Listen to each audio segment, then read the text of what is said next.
අයිබෝන් ඔබ සැමට අද දාපු පෝස්ට් එකක් නිසා විශේෂයෙන් රජීව අමරසූරිය දූෂණ අපරාධ චෝදනා මත කොමිසමට පැමිණිලි කරපු නිසා මාත් එක්ක අද සාකච්ඡා කීපයක් තිබුණා.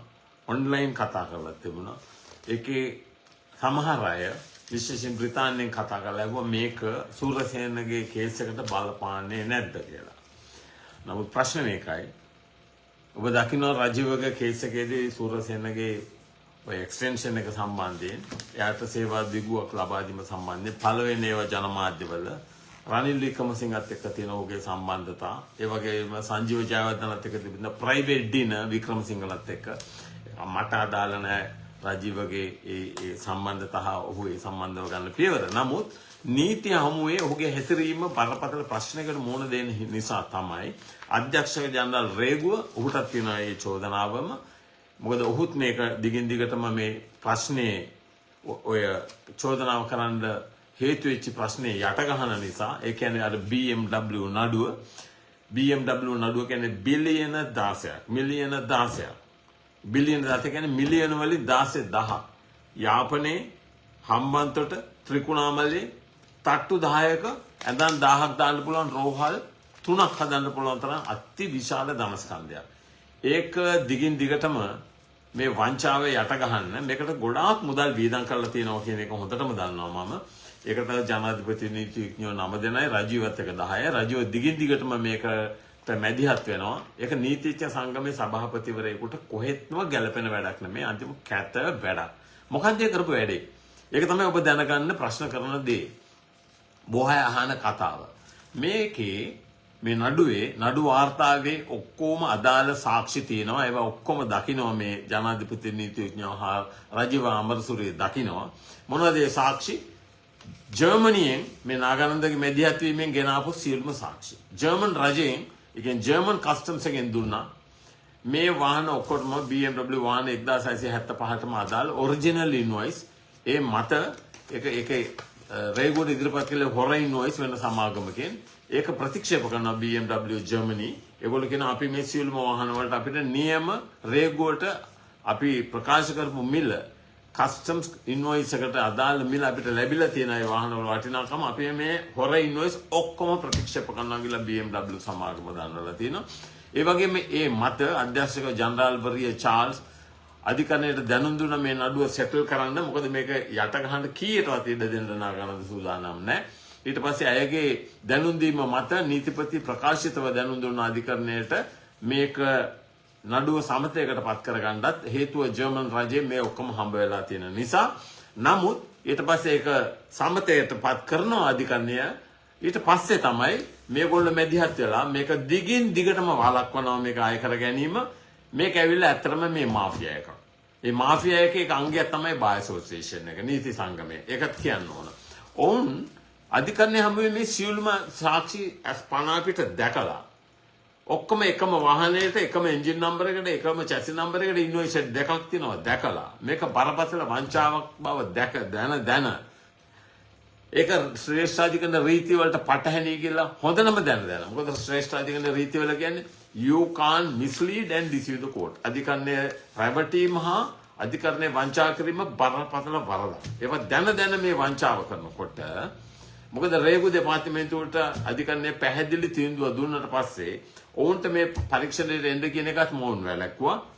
2024 මැයි මාසේ 7 වෙනිදා දුන්න නඩු තීන්දුව ඉන්න අනතුරු ඔවුන් එන එක දිගින් දිගටම වැළැක්වුවා. ඒකෙන් රජයට වෙච්ච අසීමිත පාඩුවට මොවුන් ඍජුවම වග කියන්න ඕන. ඇයි අධිකරණයේ රීතිවල උල්ලංඝනය කරමින් දැන තමගේ හෘද සාක්ෂියට පටහැනිව මේ වගේ බරපතල වංචාවක් දැන මොවුන් මේ කරපු වැඩේට සමාවක් දෙන්න මේ විනිවිද පදනම හෝ නාගන්නද කොහෙත්ම සූදානම් නැහැ. ඒක නිසා තමයි ඔහුට විරුද්ධව මේ පැමිණිල්ල කළේ. එතනදී ඔක්කොම අධිකරණයේ හමුවේ තිබෙන ජර්නල් එන්ට්‍රි ඔක්කොම ටික ප්‍රොඩියුස් කරලා තියෙනවා දූෂණ අපරාධ විමර්ශන කමිසමට. ඒක ලේසි වෙන වැඩක් නෙවෙයි. ඔහු ඒකට වගකීම බාර ගන්න වෙයි. අපි බලමු මොකද වෙන්නේ කියලා. ඔබට ඒ සම්බන්ධ ප්‍රශ්න තියෙනවා නම් අහන්න. මම ඒ සම්බන්ධව අද දෙන්නෙකුට මම කරපු වැඩසටහන් වලදී මම ඒක බ්‍රීෆ් කළා. මොකද්ද මේ කේස් එක? ඒකෙම යට ගහන්න දෙන්න පුළුවන් නඩුවක් නෙවෙයි. අනිත් එක විවිධ පදනම කියන්නේ මේ කාසි නෝට්ටු වලට වැඩ කරන සංවිධානයකුත් නෙමෙයි. ඒක ඔබ දකින්න ඒක. දන්නවා ඒක. ඒක තමයි රජීව සම්බන්ධයෙන් තියෙන රජීව මේ සූරසේනගේ කතාව අපිට අදාළ නැහැ. ඔහු ගන්න ස්ථාවරේ අපි ගන්න ස්ථාවරේ අපි එක පැහැදිලිව අරන් තියෙනවා. මම අද ජජ්මන්ට් එකක් පබ්ලිෂ් කළා ඒ සම්බන්ධයෙන්. ඒ ජජ්මන්ට් එකේ පැහැදිලිවම මම ඒ කේස් නම්බර එකත් ඔබට කියන්නම්. Supreme Court Special Determination 65 2022 2022 ශ්‍රේෂ්ඨාධිකරණයේ දීපු නඩු තීන්දුවක පැහැදිලිවම කියනවා මෙන්න මේ ටික ඒකේ කතා කරනවා. ගෘම් නෝම් කියන එක. මොකද්ද ගෘම් නෝම් කියන්නේ? ගෘම් නෝම් කියන්නේ ආණ්ඩුක්‍රම ව්‍යවස්ථාවේ මේ සැකිල්ල එහෙම නැත්නම් පිළිවෙල මොකද්ද කියන එක. ආණ්ඩුක්‍රම ව්‍යවස්ථාවේ තුන කතා කරන ජනතා පරමාධිපත්‍ය ඊළඟට ආණ්ඩුක්‍රම ව්‍යවස්ථාවේ හඳුන්වා දීමේ ස්වස්ති කියන එකේ ප්‍රියැම්බල් එකේ කතා කරනවා මොකද්ද immutable republican principles කියන එක. ඒ වගේම ආණ්ඩුක්‍රම ව්‍යවස්ථාවේ හතරේ කතා කරනවා තුන කොහොමද බලගන්නවන්නේ කියන එක. මේ ඔක්කොම ගෘම් නෝම් එක කියන්නේ මේක එකට කියවන්න ඕනේ කියන එක. ඒක අධිකරණ මේ මං කියපු අධිකරණ නඩු තීන්දුවේ කියනවා ඒක නිසා 3යි 4යි වෙන්කොට දක්වන්න බෑ. ඒ සම්බන්ධව අධිකරණ නඩු තීන්දුව රැසක් තියෙනවා. ඔබට මතක ඇති ඊයේ පෙරේද කිව්වා කවුද හර්ෂණ නානායක්කාර ඒ වගේම තව නීති ශාස්ත්‍රීය විශාරදයෙක් වන ඔබේ මේ රජයේ කවුද මේ ජනමාධ්‍ය අමාත්‍යවරයා ඔහු කරපු කතාවේදී ඔවුන් කිව්වා හතරවෙනි වගන්තිය ගැන කිසිම සඳහන් කළේ නැහැ. ඇත්ත ඒකට දොස් කියන්නත් බෑ. උන් දන්නේත් නැහැ. නොදන්න දේ කියලා තවත් අමාරු වැටෙන එක තමයි මට කියන්න තියෙන්නේ. මේ නඩු තීන්දුවෙන් කතා කරන මේ ඔක්කොම ජනතාවගේ අධිකරණ බලය බලගන්නවන අධිකරණයේ ස්වාධීනත්වය කිසිම කෙනෙකුට පැහැර ගන්න බෑ. එහෙම කරනවා නම් if you are going to bring an amendment that would affect the sitting judges, of course the amendment require approval of people at a referendum. ජනතා පරමාධිපත්‍ය තියෙන ජනතාවගේ ඒකින්ද එවැනි සංශෝධනයක් ගේනවා නම් දැනට අධිකරණයේ විනිශ්චයකාරවරුන්ට අනිවාර්යයෙන්ම ඒකට ජනතාවගේ අවසරය ලබාගත යුතුයි. ඒක තමයි මේ නඩු තීන්දුවෙන් කියන්නේ. මම ඒක ඇරියා හර්ෂණ නානායක්කාරටත් ඇරියා. එයාට ඒ වගේම මම දැනුම් දුන්නා 2018 සැප්තැම්බර් මාසේ 7 වෙනිදා ජනතා විමුක්ති පෙරමුණ ඔය වගේම උත්සාහයක් ගත්ත රනිල් වික්‍රමසිංහට විධායක ජනාධිපති බලතල පැවරීමට. මොකද ඔවුන් කිව්ව ව්‍යවස්ථාවේ 4 කියන්නේ ආණ්ඩුක්‍රම ව්‍යවස්ථාවේ කියන ජනතා පරමාධිපත්‍ය බලගැන්වීමේ ක්‍රමවේදය ඒක ඇවිල්ලා entrench ඒ කියන්නේ ජනතාවගේ අවසරයකින් තොරව වෙනස් කරන්න බෑ කියන එක ඕන් පිළිගත්තේ නෑ. නමුත් අධිකරණයේ ඒක ඔවුන්ගේ ඒ ඉල්ලීම ප්‍රතික්ෂේප කළා ජවිපේ. ඒකදී විනිවිද පදනම ඉතා දැඩිව ප්‍රකාශ කළා ජනතා පරමාධිපත්‍ය කොටසක් වන ව්‍යවස්ථා ආදායක බලය කියන්නේ පාර්ලිමේන්තුව ක්‍රියාත්මක කරන බලය, විධායක බලය, ජනාධිපතියා කැබිනට් මණ්ඩලය, අධිකරණයේ ක්‍රියාත්මක කරන අධිකරණ බලය, මූලික අයිතිවාසිකම් මේ එකකටවත් ජනතාවගේ අවසරයකින් තොරව ඒවා වෙනස් කරන්න බෑ කියන එක. ඒක අධිකරණයේ ලෙසම පිළිගත්තා. මම අද ඔක හර්ෂණට ඇරියා. ඒ සම්බන්ධයෙන් අදාළ මම ඔහුට ඊයේ පැහැදිලිව කිව්වා මේකේ මොකද්ද මේ කරපු ඒක නොදන්නාකම වෙන්න පුළුවන්. ඒක නිදහසට කාරණයක් නෙමෙයි. ඒකදී ඒ අවස්ථාවේදී ඉදිරිපත් වුණේ සුනිල් වටගල අනිත් එක්කෙනා විජිත හේරත්. මම ඒකයි ජජ්මන්ට් එකයි ඔක්කොම ටික දැනුම් දුන්න හර්ෂණට. මම කරුණා කළා මේ මෝඩ වැඩේ කරන්න එපා. මේකෙන් ඔයගොල්ලෝ අමාරු වැටෙන එක වැටෙනවාමයි. අනිත් එක මේකට පූර්ණ විනිශ්චය මණ්ඩලය පත් කළ යුතුමයි. ඒකින්ද දැන් තීන්දුවක් ගන්න. ඔබට මතක ඇති රනිල් වික්‍රමසිංහ අන්තිම මොහොතේ ගෙනාව ව්‍යවස්ථා සංශෝධනයක්. ඒ ව්‍යවස්ථා සංශෝධනය ගැසට් කළා. ඊට පස්සේ වුන් එක එතනින් අතෑරියා. මම ඒකින්ද මම කිව්වාද මම ඒ කියන්නේ මැසේජ් එකකුත් ඇරියා අධිකරණ අමාත්‍යවරයාට ඔය වැඩේ කරන්න එපා. ඕක කරනවා නම් ක්‍රම දෙකක් තියෙනවා. එන්න ඒකට අවධානය යොමු කරන්න. මොකක්ද ඒ ක්‍රම දෙක? එකක් ව්‍යවස්ථා සංශෝධනයේම ගහන්න ඕන පැහැදිලිවම දක්වන්න ඕනේ මේ ජනමතය විචාරණයකින් සම්මත කිරීම සඳහා වූ පනත් කෙටුම් පතකේ. එහෙම කළොත් කවුරුත් ඒක චැලෙන්ජ් කරන්නේ නැහැ. එහෙම නැත්නම් ව්‍යවස්ථා සංශෝධනය කියන්න ඕන මෙම සංශෝධනය දැනට ශ්‍රේෂ්ඨාධිකරණය හා අභියාචනාධිකරණයේ සිටින විනිශ්චයකාරවරුන්ට අදාළ නොවන්නේය. ඒ දෙකට යටත්ව වෙන කිසිම ව්‍යතිරේකයක් නැහැ මාලිමාවට.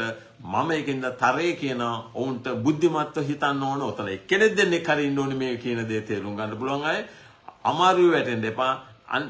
දැඩි අසීරුතාවයකට පත් වෙනා මේක ගෙනාවොත් අග්‍රවිනිශ්චයකාරයවරයා සූරසේනට යට විශ්‍රාම ගන්න එක එයාගේ වැඩක්. ඒකට ඔහුව තියාගන්න දැඟලීමෙන් දැක්කාද පාර්ලිමේන්තුවෙත් මේ ගැන ගොඩක් අය කතා කරලා තිබුණා. ආණ්ඩුව බරපතල ප්‍රශ්න රැසකට මුහුණ දෙනවා. රටේ ජනතාව දන්නවා විනිවිද පදනම කියන්නේ ඔය කිසිම කෙනෙක් පිළිගන්න සංවිධානයක් නෙවෙයි. ඔබ දන්නවා රනිල් වික්‍රමසිංහට කොහොමද තියෙන charges? මහින්ද රාජපක්ෂට කොහොමද තියෙන charges? විනිවිද පදනම ගැන ආපුවා. ඒ වගේම අනුර දිසානායකට එරෙහිව තියෙන charges. ඒ වගේම සජිත් ප්‍රේමදාසගේ කට්ටියට තියෙන බරපතල චෝදනා මොනවද කියලා ඒකක්වත් වෙන කිසිම දෙයක් නෙමේ. ඒ හැම තැනකදීම අපි ගරු කළේ ජනතා පරමාධිපත්‍ය පමණයි. මම නැවත කියන ඒ ගෲම් නෝම් එක ගැන මතක් කරනකොට ආණ්ඩු ක්‍රියාස්ථාව තේරුම් ගන්න ඕනේ. ආණ්ඩු ක්‍රියාස්ථාවේ හඳුන්වා දීම, ඒ ජජ්මන්ට් එකේ ඔක්කොම ලස්සනට කතා කරනවා. හඳුන්වා දීම 3 4. ඒ වගේම ව්‍යවස්ථාවේ සැකිල්ල ඊළඟට තියෙනවා වෙනම කතා කරනවා අධිකරණයේ ස්වාධීනත්වයේ කියලා වෙනම පරිච්ඡේදයක් තියෙනවා. ඒ ඔක්කොම එකට ගත්තම අධිකරණය ඒක ඉන්ටර්ප්‍රීට් කරන්නේ, ඒක අර්ථ නිරූපණය කරන්නේ මේක ජනතාවගේ අවසරයකින් තොරව ශ්‍රේෂ්ඨාධිකරණයේ දැනට ඉන්න විනිශ්චයකාරවරුන්ගේ දූර කාලය වෙනස් කිරීම නීති විරෝධී කියලා. නීති විරෝධී, ව්‍යවස්ථා විරෝධී, ජනසම්මත ව්‍යවස්ථාවට ජනසම්මතවාදයට පටහැනි කරන තියෙන එකම ක්‍රමය ජනතාවගේ ප්‍රකාශිත කැමැත්ත ලබාගත යුතුයි. ඊළඟ කාරණේ තමයි ඒක ඉත කනගාටුදායක තත්ත්වයක්. මම දන්නේ කවුරු මේ ගොන් වැඩ කරනවද කියලා. දැන් තියෙන ඇවිල්ලා පනත් කෙටුම්පතක්. ඔබ දන්නවා එක්සත් ජාතීන්ගේ සංවිධානය, ඒ වගේම IMF එක, ඒ වගේම United Nations Anti Corruption Treaty එක. මේකේ තියෙන ඇන්ටි කරප්ෂන් ට්‍රීටි එකේ කියනවා රටක් දූෂණයට යටත් වුණාම යහුණාම ඒ රටකට වෙන්න බැරි හානියක් නැහැ කියලා. වෙන්නේ නැති හානියක් නැහැ කියලා. එහෙම කියලා තමයි ලංකා රජයට බල කරලා 2023 සම්මත කරන්නේ ඇන්ටි කරප්ෂන් ලෝ එකක්. ඒ කියන්නේ දූෂණ විරෝධී පනත.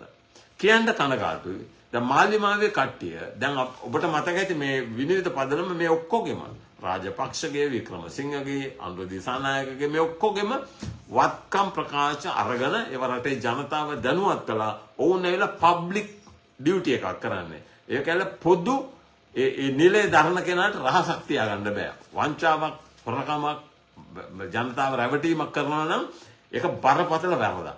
ඒක නිසා නීතියෙන්ම ගෙනාවා ඔවුන්ගේ සියලුම දෙනාගේ වත්කම් රටේ ජනතාවට එලි කිරීමේ වගකීම හා අයිතිය. ඒක ආණ්ඩු ක්‍රියාස්ථාවේ 14 කියලා ඇතුල් කළා. තොරතුරු දැනගැනීමේ අයිතිවාසිකමක් හැටියට පිළිගත්තා. නමුත් කියන්න කනගාටුයි මාලිමාව එම නීතියට දූෂණ විරෝධී පනතට සංශෝධනයක් ගෙනාවා. දැන් අමෙතිවරුන්ගේ, මන්ත්‍රීවරුන්ගේ, ජනාධිපතිවරයාගේ වත්කම් හෙළි කරන්න බෑ. හෙළි කළොත් රුපියල් ලක්ෂයක දඩයක් අවුරුද්දක් හිරේ. දැන් කොහෙද එතකොට මේ යන්නේ? මම නැවත කිව්වා වේවැල් පාර පැත්තකට දාලා කස පාර ගහන්න ඉස්සෙල්ලා මම අනුර දිසානායකට කියනවා වහා මේක ඉවත් කරගන්න ඕන. ඒක ඇවිල්ලා 2023 ඔබ දැඩිව විවේචයට ලක් කරපු අනිත් දේශපාලන පක්ෂ තමයි ගෙනාවේ දූෂණ විරෝධී පනත. ඒකන මේ පනත් කෙටුම් පත මොකද්ද ගෙනාවේ? දූෂණ විරෝධී පනතට ගේපු සංශෝධනය මේ හොරකම් කරපු මුදල් සම්බන්ධව රටේ ජනතාවට දැන ගැනීමට තියෙන අයිතිය හෙළි කිරීම වළක්වමින් ගෙනාවු මේ සංශෝධනය වහාම ඉවත් කරගන්න ලෙස මම උන්ට කියනවා මේක අධිකරණයට ගේන්න ඉස්සෙල්ලා. තාම සංශෝධනය පාර්ලිමේන්තුවේ ඕඩර් පේපර් එකට දැම්මේ නැහැ. මම කියනවා ඔබට මාලිමාවට විශේෂයෙන් මේක තරයේ කියා සිටිනවා. ඒක ඉවත් කරගන්න ඕනේ. රටේ ජනතාව කෙරෙහි තම විශ්වාසයක් තියන්න ඕනේ. ජනතාව ඔබට රාජ්‍ය බලය දීලා තින්නේ හොරකම වංචාව වැළැක්වීමට මිසක් රටේ ජනතාව රවට්ටමින් රටේ පොදු දේපල මංකොල්ල කන්න නෙමෙයි. ඒකෙන්ද ඔබ එවැනි නීතියක් ගේනවා නම් ඒකෙන් ඔබ දෙනවා පූර්ව නිගමනයක් කරන්න රටේ ජනතාවට. ඔබේ කට්ටියත් කරන්නේ අර පරණ කට්ටියටත් එහා ගිහිල්ලා හොරකම වංචාව හා ජනතාව රැවටීම බව. මම ඔබට කියපුවා මම ඒක කැලල දාන්නම් ඔබට. පරණ නීතිය කැලලක් දානවා. දැන් ගේන සංශෝධනය කැලලක් දානවා. ඔබට තේරුම් ගන්න මේවා ඉතා කැත වැඩ. මේවා වහාම මාලිමාව තේරුම් ගන්න ඕනි. මේවා කොළොත් හැම තමන් බරපතල අමාරුවකට අසිරු තත්වයකට මුහුණ දෙනවා. මොකද අනිත් රජය අන්තිම දූෂිත මිනිස්සු තමයි ඒක ගෙනාවේ. ඒක ඔබ වෙනස් කරනවා කියන්නේ මාලිමාවට යන්නේ නමන් නැති වෙනවා කියන එක කියමින් සමුගන්නවා. බොහොම ස්තුතියි.